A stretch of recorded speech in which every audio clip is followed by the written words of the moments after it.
Hi, Dr. Arif. We are Group 3. Now we are going to present our report on major loss in pipe. Just our group members, we got Lok Wei En, Muhammad Iman, Chong Chuk Lo, and also Toh Wan Jin.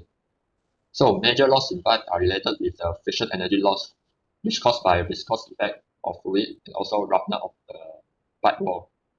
It may cause a pressure drop along the pipe, as pressure must do work to overcome the friction resistance. The friction factor F is dimension quantity. It used to describe the friction loss in pipe. In laminar flow, F is only a function of the Reynolds numbers and independent from the scape roughness of pipe. In fully turbulent flow, F depends on both Reynolds number and also relative roughness of pipe. In engineering problems, F is determined by using the body diagram. So our objective in this experiment is to determine the pipe friction factor, also known as resistance coefficient in the pipe. So what we are going to do is test the pressure change in different material of pipe and also with different diameter of pipe. In generally, in turbulent pipe flow between two horizontal points which has constant internal diameter and with not minor head loss encountered, the pressure loss in and major loss using Bernoulli equation could be determined experimentally as follows. By these two equations, where delta P is change in pressure, F is a friction factor, L is the length of the pipe, D is the internal diameter of pipe, and rho is the density of the fluid, and V is the flow speed of the fluid. And this all term also the same, except the G is represent the gravitational constant. For turbulent pipe flow, the pipe friction coefficient F depends on the equivalent pipe roughness, epsilon, and also the Reynolds number shown in these tables. And the Mooney chart summarizes the relationship between Reynolds number, friction factor, and also the epsilon and the internal diameters. The Reynolds number can be calculated by using the formula this, where the upper V is represent the flow speed of the fluid, D is represent the internal diameter, and the lower V is the kinematic viscosity. And the speed of the flowing medium can be calculated by this formula, which Q is the flow rate and D is the internal diameters. And kinematic viscosity is the properties of the fluid, which is already listed out in this table. And also note that the friction factor of a turbulent flow in smooth pipe also can be determined by such formula, which is in Holbrook formula as follows. Assalamualaikum, and my name is Muhammad Ilman, and today I will present the report on the experimental setup, which is for the image here for major loss in pipe test bench. First, we have test tube manometer, rotometer, thermometer, gate valve, feeding hose, drain valve, pump, variation sharing section, water tank, differential pressure sensor, digital display for pressure, pump switch, main switch, return hose, return valve, and last interchangeable measuring objects. Okay, next for the methodology. First, we have the setup and initialization. And first, we connect system components, attach the feeding and return hoses to the test pipe section, connect the inlet H1 and outlet H2 pipes to the manometer. Second, system startup. Turn on the pump and gradually open the rotometer control valve until the flow rate reach 2.0 meter cube per hour to eliminate air from the system. Open the black cap valve on the manometer to release air bubbles, then close the valve. And then for the measuring process, first one is baseline measurement, no flow. Close the gate valve to stop flow, zero to stop flow until the 0 meter cube per hour. Second is flow control adjustment. Gradually open the white valve to a specific range, plus minus 25 for galvanized steel and PVC 16, plus minus 1 for copper, PVC 20, and PVC 32. And open the rotometer valve slowly, ensuring water in inlet H1 reaches its maximum level while manometer H2 stays at the minimum. Record the maximum reading. Number 3, flow reduction and data collection. Reduce the flow by closing the valve incrementally. Take 5 readings at different flow rates. Fourth is differential pressure measurement. Connect the manometer tube to the differential pressure sensor, the gray box. Record the differential pressure display on the screen. Five is bubble removal, if necessary.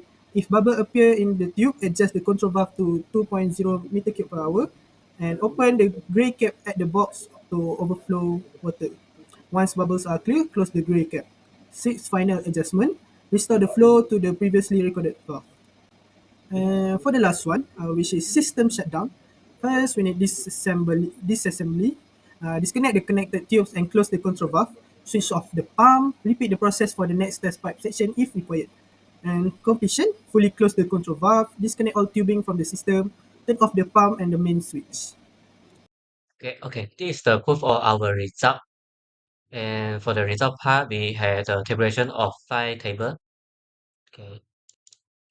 Okay, the first table is the galvanized steel pipe, and we record the rotameter, which is the actual flow rate of the pipe, and temperature, hence the H1 and H2, and we calculate the difference in height, and the differential pressure, which is in the unit of M bar. Okay, the second one is the copper pipe, which with the arc diameter of 18 millimeter, and this is the data of the copper pipe. Okay.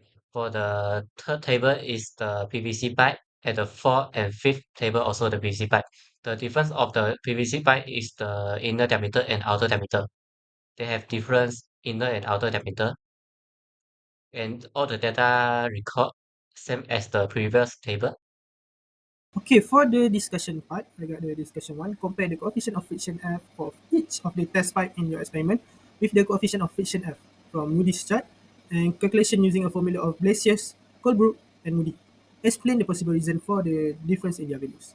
So, the friction factor can be determined experimentally using Darcy-Weisbach equation, which F equal to delta P times D over L times rho times V squared over 2 where delta P equal to pressure drop PA or M bar compared to PA.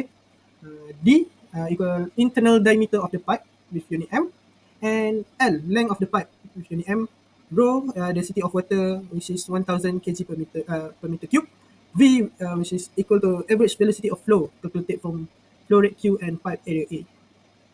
Alright, next for the theoretical values of F can be estimated from the following basis formula, smooth pipe or turbulent flow for Reynolds number Re less than 10 power 5, which is F equal to 0.316 over square root Re.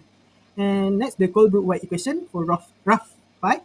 We can see the equation is 1 over square root F equal to negative 2.0 log times bracket epsilon over D over 3.7 plus 2.5 over Re square root F. Here's the epsilon is the roughness of the pipe and Re is the Reynolds number. So for the Moody chart, use Reynolds number and relative roughness, epsilon over D to determine the F.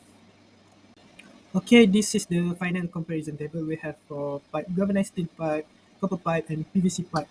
And as you can see, the experimental F we have for each pipe, and the Blasius F, Colebrook F, Moody's chart F, and the Reynolds number for each pipe, and the relative roughness for each pipe. Okay. Okay, for the last one, for the explanation of the difference is for Blasius question. The Blasius question is valid for smooth pipe and in turbulent flow where Re less than 100,000. It underestimate F for rough pipe like galvanized steel, which explain the significant difference.